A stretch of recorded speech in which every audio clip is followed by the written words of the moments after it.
Hi friends, ಕಾನೂನು ಕಲಿಕೆ YouTube ಚಾನಲ್ಗೆ ಸ್ವಾಗತ. ಇವತ್ತು ನಾವು ಭಾರತೀಯ ದಂಡ ಸಂಹಿತೆಯ ಅಡಿಯಲ್ಲಿ ಸೆಕ್ಷನ್ 478ರಿಂದ ಸೆಕ್ಷನ್ 485ರವರೆಗೆ ತಿಳಿದುಕೊಳ್ಳೋಣ. ಇದಕ್ಕೂ ಮೊದಲು ನಮ್ಮ ಚಾನಲನ್ನು ಸಬ್ಸ್ಕ್ರೈಬ್ ಮಾಡಿ ಹಾಗೂ ಬೆಲ್ ಐಕಾನ್ ಅನ್ನು ಒತ್ತಿರಿ. ಇಲ್ಲಿ ಮೊದಲನೆಯದಾಗಿ ಸೆಕ್ಷನ್ 478 ಈ ಕಲಂನನ್ನು ತೆಗೆದುಹಾಕಲಾಗಿದೆ. ಅದೇ ರೀತಿಯಾಗಿ ಸೆಕ್ಷನ್ 480 ಈ ಕಲಂನನ್ನು ಸಹ ತೆಗೆದುಹಾಕಲಾಗಿದೆ. ಹೀಗಾಗಿ ಇವತ್ತು ನಾವು ಸ್ವತ್ತು ಗುರುತು ಎಂದರೇನು, ಸ್ವತ್ತು ಗುರುತು, ಸುಳ್ಳು ಸ್ವತ್ತು ಗುರುತನ್ನು ಹೇಗೆ ಉಪಯೋಗಿಸಿಕೊಳ್ಳುತ್ತಾರೆ, ಅದೇ ರೀತಿಯಾಗಿ ಸ್ವತ್ತು ಗುರುತಿನ ಖೋಟಾ ತಯಾರಿಕೆಯ ಬಗ್ಗೆ ಹಾಗೂ ಅದರ ದಂಡನೆಯ ಬಗ್ಗೆ ತಿಳಿದುಕೊಳ್ಳೋಣ. ಇಲ್ಲಿ ಮೊದಲನೆಯದಾಗಿ ಸೆಕ್ಷನ್ 479 ಇದು ಸ್ವತ್ತು ಗುರುತು ಎಂದರೆ ಏನು ಎಂಬುದರ ಬಗ್ಗೆ ಇಲ್ಲಿ ತಿಳಿಸುತ್ತದೆ. ಇಲ್ಲಿ ಸ್ವತ್ತು ಗುರುತು ಎಂದರೆ ಯಾವುದೇ ಒಂದು ಚರಸ್ವತ್ತು ಒಬ್ಬ ನಿರ್ದಿಷ್ಟ ವ್ಯಕ್ತಿಗೆ ಆ ಚರಸ್ವತ್ತು ಸೇರಿದ್ದೆಂದು ತೋರಿಸಲು ಉಪಯೋಗಿಸಿದಂತಹ ಗುರುತನ್ನು ಇಲ್ಲಿ ಸ್ವತ್ತು ಗುರುತು ಎಂದು ಹೇಳಲಾಗುತ್ತದೆ.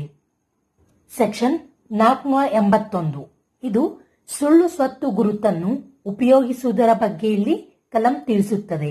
ಅಂದರೆ ಗುರುತು ಹಾಕಿದಂತಹ ಸ್ವತ್ತಾಗಲಿ ಅಥವಾ ಸರಕಾಗಿರಬಹುದು, ಹಾಗೆ ಗುರುತು ಹಾಕಿದಂತಹ ಯಾವುದೇ ಅಂತಹ ಪಾತ್ರದಲ್ಲಿರುವಂತಹ ಯಾವುದೇ ಸ್ವತ್ತಾಗಿರಬಹುದು, ಅದು ಸರಕಾಗಿರಬಹುದು, ಯಾರಿಗೆ ಸಂಬಂಧಿಸಿಲ್ಲವೋ ಆ ವ್ಯಕ್ತಿಗೆ ಸಂಬಂಧಿಸುವುದೆಲ್ಲವೆಂದು ನಂಬಿಸುವಂತಹ ಅಥವಾ ನಂಬಿಸಲು ಯುಕ್ತವಾಗಿ ಆಲೋಚಿಸಲಾದಂತಹ ರೀತಿಯಲ್ಲಿ ಯಾವುದೇ ರೀತಿಯಾದಂತಹ ಚರಸ್ವತ್ತಿಗಾಗಲಿ ಅಥವಾ ಸರಕಿಗಾಗಲಿ ಅಥವಾ ಚರಸತ್ತು ಮತ್ತು ಸರಕನ್ನು ಒಳಗೊಂಡಿರುವಂತಹ ಯಾವುದೇ ಪೆಟ್ಟಿಗೆ ಆಗಿರಬಹುದು ಅಥವಾ ಭಾಂಗಿ ಅಥವಾ ಇತರ ಪತ್ರಕ್ಕೆ ಗುರುತು ಹಾಕುವುದಾಗಲಿ ಅಥವಾ ಗುರುತು ಹಾಕಿದ ಯಾವುದೇ ಪೆಟ್ಟಿಗೆ, ಭಾಂಗಿ ಅಥವಾ ಇತರ ಪತ್ರವನ್ನು ಉಪಯೋಗಿಸುವ ವ್ಯಕ್ತಿಯು ಇಲ್ಲಿ ಸುಳ್ಳು ಸ್ವತ್ತು ಗುರುತನ್ನು ಉಪಯೋಗಿಸುತ್ತಾನೆಂದು ಇಲ್ಲಿ ಹೇಳಲಾಗುತ್ತದೆ.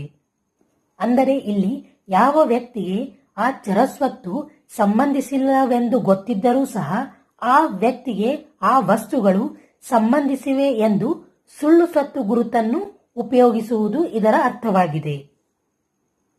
ಸೆಕ್ಷನ್ 482 ಇದು ಸುಳ್ಳು ಸ್ವತ್ತು ಗುರುತನ್ನು ಉಪಯೋಗಿಸುವುದಕ್ಕೆ ದಂಡನೆಯ ಬಗ್ಗೆ ಈ ಕಲಂ ತಿಳಿಸುತ್ತದೆ. ಈಗಾಗಲೇ ಹಿಂದಿನ ಕಲಂನಲ್ಲಿ ಸುಳ್ಳು ಸ್ವತ್ತು ಗುರುತನ್ನು ಹೇಗೆ ಉಪಯೋಗಿಸುತ್ತಾರೆ ಎಂಬುದರ ಬಗ್ಗೆ ನೋಡಿದೆವು. ಈಗ ಅದಕ್ಕಿರುವಂತಹ ದಂಡನೆ ಎಂದರೆ ಯಾವುದೇ ಸುಳ್ಳು ಸ್ವತ್ತು ಗುರುತನ್ನು ಉಪಯೋಗಿಸುವ ವ್ಯಕ್ತಿಯು ಮೋಸ ಮಾಡಬೇಕೆಂಬ ಉದ್ದೇಶವಿಲ್ಲದೆ ತಾನು ವರ್ತಿಸದನೆಂದು ಸಾಬೀತು ಮಾಡಿದ ಹೊರತು ಆ ವ್ಯಕ್ತಿಗೆ 1 ವರ್ಷದವರೆಗಿನ 2 ಬಗೆಯ ಕಾರಾವಾಸದಿಂದ ಅಥವಾ ಜುಲ್ಮಾನೆಯಿಂದಾಗಲಿ ಅಥವಾ ಅವೆರಡರಿಂದಲೂ ಆ ವ್ಯಕ್ತಿಯು ಇಲ್ಲಿ ದಂಡಿತನಾಗತಕ್ಕದ್ದು. ಸೆಕ್ಷನ್ 483 ಇಲ್ಲಿ ಇನ್ನೊಬ್ಬನು ಉಪಯೋಗಿಸುವ ಸ್ವತ್ತು ಗುರುತಿನ ಖೋಟಾ ತಯಾರಿಕೆಯ ಬಗ್ಗೆ ಈ ಕಲಂ ಹೇಳುತ್ತದೆ. ಅಂದರೆ ಬೇರೆ ವ್ಯಕ್ತಿಯು ಉಪಯೋಗಿಸುವಂತಹ ಯಾವುದೇ ಸ್ವತ್ತು ಗುರುತನ್ನು ಖೋಟಾ ತಯಾರಿಕೆ ಮಾಡುವ ವ್ಯಕ್ತಿಗೆ ಇಲ್ಲಿ ಶಿಕ್ಷೆಯನ್ನು ವಿಧಿಸಲಾಗುತ್ತದೆ. ಆ ಶಿಕ್ಷೆ ಎಂದರೆ ಆ ವ್ಯಕ್ತಿಯು 2 ವರ್ಷಗಳವರೆಗಿನ 2 ಬಗೆಯ ಕಾರಾವಾಸದಿಂದ ಅಥವಾ ಜುಲ್ಮಾನೆಯಿಂದಾಗಲಿ ಅಥವಾ ಅವೆರಡರಿಂದಲೂ ಆ ವ್ಯಕ್ತಿಯು ದಂಡಿತನಾಗತಕ್ಕದ್ದು. ಸೆಕ್ಷನ್ 484 ಇಲ್ಲಿ ಲೋಕ ನೌಕರನು ಉಪಯೋಗಿಸುವ ಸ್ವತ್ತು ಗುರುತಿನ ಖೋಟಾ ತಯಾರಿಕೆಯ ಬಗ್ಗೆ ಹೇಳುತ್ತದೆ. ಇಲ್ಲಿ ಲೋಕ ನೌಕರನು ಉಪಯೋಗಿಸುವಂತಹ ಯಾವುದೇ ಸ್ವತ್ತು ಗುರುತನ್ನು ಅಥವಾ ಯಾವುದೇ ಒಬ್ಬ ವ್ಯಕ್ತಿಯು ನಿರ್ದಿಷ್ಟ ವ್ಯಕ್ತಿಯಿಂದಾಗಲಿ ಅಥವಾ ನಿರ್ದಿಷ್ಟ ಕಾಲದಲ್ಲಾಗಲಿ ಅಥವಾ ಸ್ಥಳದಲ್ಲಾಗಿರಬಹುದು ಆ ಸ್ವತ್ತು ತಯಾರಾಗಿದೆ ಎಂದು ಅಥವಾ ಅದು ನಿರ್ದಿಷ್ಟ ಗುಣವುಳ್ಳ ಸ್ವತ್ತೆಂದಾಗಲಿ ಅಥವಾ ಆ ಸ್ವತ್ತು ಅದು ಒಂದು ನಿರ್ದಿಷ್ಟ ಕಚೇರಿಯ ಮೂಲಕ ಬಂದಿದೆ ಎಂದು ಅಥವಾ ಅದು ಯಾವುದೇ ರೀತಿಯಾದಂತಹ ವಿನಾಯಿತಿಗೆ ಅರ್ಹವಾಗಿದೆ ಎಂದು ನಮೂದಿಸಲು ಒಬ್ಬ ಲೋಕ ನೌಕರನು ಬಳಸುವ ಯಾವುದೇ ಗುರುತಿನಂತಹ ಖೋಟಾ ತಯಾರಿಕೆ ಮಾಡುವುದಾಗಲಿ ಅಥವಾ ಆ ಖೋಟಾ ತಯಾರಿಕೆಯೆಂದು ತಿಳಿದಿದ್ದೂ ಸಹ ಯಾವುದೇ ಅಂತಹ ಗುರುತನ್ನು ನೈಜವೆಂದು ಉಪಯೋಗಿಸುವ ವ್ಯಕ್ತಿಗೆ ಇಲ್ಲಿ ಶಿಕ್ಷೆಯನ್ನು ವಿಧಿಸಲಾಗುತ್ತದೆ. ಆ ಶಿಕ್ಷೆ ಎಂದರೆ ಆ ವ್ಯಕ್ತಿಗೆ 3 ವರ್ಷಗಳವರೆಗಿನ 2 ಬಗೆಯ ಕಾರಾವಾಸದಿಂದ ದಂಡಿತನಾಗತಕ್ಕದ್ದು ಮತ್ತು ಅದಕ್ಕೆ ಜುಲ್ಮಾನೆಗೂ ಸಹ ಆ ವ್ಯಕ್ತಿಯು ಗುರಿಯಾಗತಕ್ಕದ್ದು. ಕೊನೆಯದಾಗಿ ಸೆಕ್ಷನ್ 485 ಇಲ್ಲಿ ಸ್ವತ್ತು ಗುರುತಿನ ತಯಾರಿಕೆಗಾಗಿ ಯಾವುದೇ ಉಪಕರಣವನ್ನು ನಿರ್ಮಿಸುವುದಾಗಲಿ ಅಥವಾ ಅದನ್ನು ಇಟ್ಟುಕೊಂಡಿರುವುದರ ಬಗ್ಗೆ ಈ ಕಲಂ ಹೇಳುತ್ತದೆ.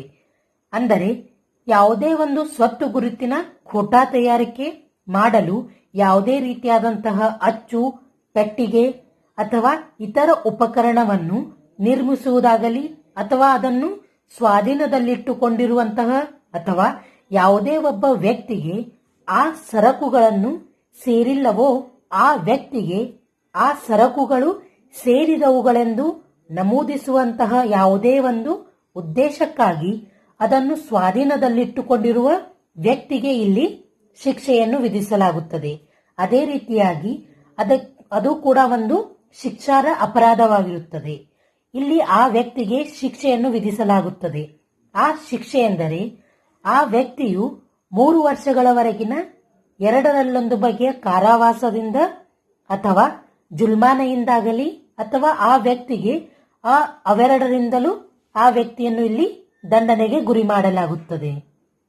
ಇಂದಿನ ನಮ್ಮ ಈ ವಿಡಿಯೋ ನಿಮಗೆ ಇಷ್ಟವಾದಲ್ಲಿ ಲೈಕ್ ಮಾಡಿ, ಶೇರ್ ಮಾಡಿ ಹಾಗೂ ಕಾನೂನಿನ ಬಗ್ಗೆ ಇನ್ನಷ್ಟು ಹೆಚ್ಚಿನ ಮಾಹಿತಿಯನ್ನು ತಿಳಿಯಲು ನಮ್ಮ ಚಾನೆಲ್ ಅನ್ನು ಸಬ್ಸ್ಕ್ರೈಬ್ ಮಾಡಿ ಹಾಗೂ ಬೆಲ್ ಐಕಾನ್ ಅನ್ನು ಒತ್ತಿರಿ. ಧನ್ಯವಾದಗಳು.